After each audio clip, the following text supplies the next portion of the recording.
നായ്ക്കളുടെ ശല്യം നിയന്ത്രിക്കുന്നതുമായി ബന്ധപ്പെട്ട ഹർജികൾ പരിഗണിക്കവേ സുപ്രീം കോടതിയിൽ സജീവമായ ചർച്ച നടന്നു.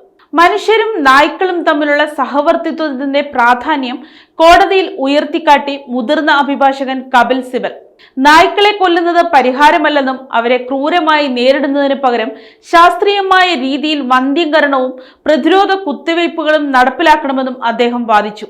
Justice JK Maheshwari, justice Sudhanshu Dhulia എന്നിവർ അടങ്ങുന്ന ബെഞ്ച് തെരുവ് നായ്ക്കൾ ആക്രമണകാരികളാകുന്നത് തടയാൻ തദ്ദേശ സ്വയംഭരണ സ്ഥാപനങ്ങൾ കൂടുതൽ ജാഗ്രത പാലിക്കണമെന്ന് നിർദ്ദേശിച്ചു. നായ്ക്കൾക്ക് ഭക്ഷണം നൽകുന്നവരുടെ അവകാശങ്ങളും സാധാരണക്കാരായ ജനങ്ങളുടെ സുരക്ഷയും ഒരുപോലെ പരിഗണിക്കേണ്ടതുണ്ടെന്ന് കോടതി വ്യക്തമാക്കി. നായ്ക്കളുടെ വന്ധ്യംകരണ പ്രക്രിയ കാര്യക്ഷമമായി നടക്കുന്നുണ്ടെന്ന് ഉറപ്പുവരുത്താൻ സംസ്ഥാന സർക്കാരുകൾക്ക് കോടതി നിർദ്ദേശം നൽകി.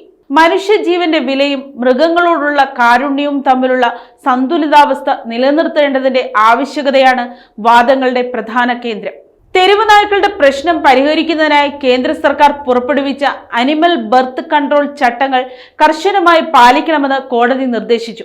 കേസിൽ കൂടുതൽ വ്യക്തത വരുത്തുന്നതിനായി വിശദമായ വാദം കേൾക്കൽ തുടരുമെന്നും വിഷയം വൈകാരികമായി കാണുന്നതിന് പകരം പ്രായോഗികമായ പരിഹാരങ്ങൾ കണ്ടെത്താനാണ് ശ്രമിക്കേണ്ടതെന്നും കോടതി ഊന്നിപ്പറഞ്ഞു.